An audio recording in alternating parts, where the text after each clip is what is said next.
ভারত পাকিস্তানের মধ্যে আনুষ্ঠানিক লড়াই এখনো শুরুই হয়নি, কিন্তু তার আগেই বড় সাফল্য পেয়ে গেল ইসলামাবাদ। কাশ্মীরে নিয়ন্ত্রণ রেখা বরাবর ভারতের একটি ড্রোনকে ভূপাতিত করেছে পাকিস্তানি বাহিনী।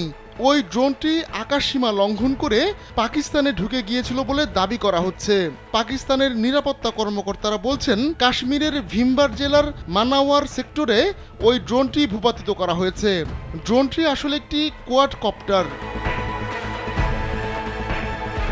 পাকিস্তান বলছে কোয়াডকপ্টারটি সীমান্তের ওপার থেকে নজরদারি চালানোর চেষ্টা করছিল, তখনই সেটিকে গুলি করে নামিয়ে আনে পাকিস্তানের সেনারা। স্যান্ডেলিনা সো, রূপচর্চায় আভিজাত্য। যথাসময়ে নেওয়া পদক্ষেপের কারণে ভারতের গুপ্তচর বৃত্তির চেষ্টাকে ব্যর্থ করে দেওয়া সম্ভব হয়েছে বলেও দাবি করেছেন পাকিস্তানের কর্মকর্তারা। বিষয়টিকে পাকিস্তানি সেনাবাহিনীর পেশাদারিত্ব ও প্রতিরক্ষা প্রস্তুতির প্রমাণ হিসেবেও বর্ণনা করছেন তারা। গেল 22 এপ্রিল ভারত শাসিত কাশ্মীরে সন্ত্রাসী হামলায় 26 জন পর্যটক নিহত হন।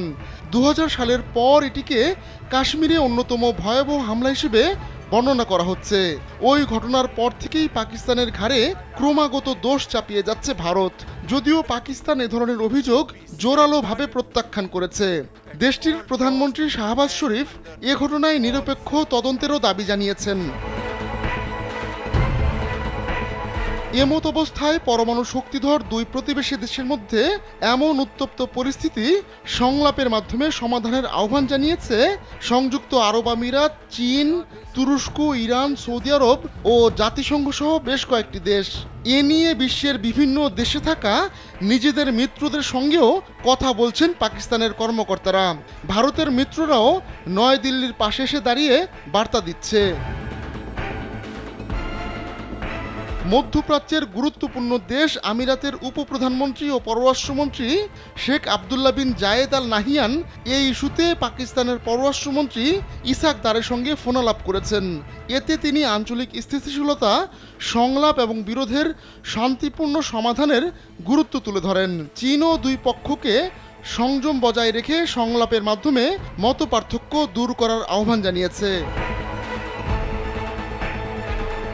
আর তুর্কি প্রেসিডেন্ট রিসেপ তাইপ এরদোয়ান বলেছেন, ভারত পাকিস্তানের মধ্যে যে উত্তেজনা তৈরি হয়েছে তা যেন দ্রুতই প্রশমিত হয়। তিনি আশাবাদ ব্যক্ত করে বলেন, কোনো নতুন যুদ্ধ বা সংঘাত দেখতে চায় না তুরস্ক। এছাড়া জাতিসংঘ দুই দেশের প্রতি সর্বোচ্চ সংযম দেখানোর আহ্বান জানিয়েছে। ইরান তো এই ইস্যুতে মধ্যস্থতার প্রস্তাব দিয়েই রেখেছে এবং সৌদি আরব জানিয়েছে তারা পরিস্থিতি নিয়ন্ত্রণে রাখতে কাজ করছে। আহমদুল্লাহ শিকদার, কালবেলা।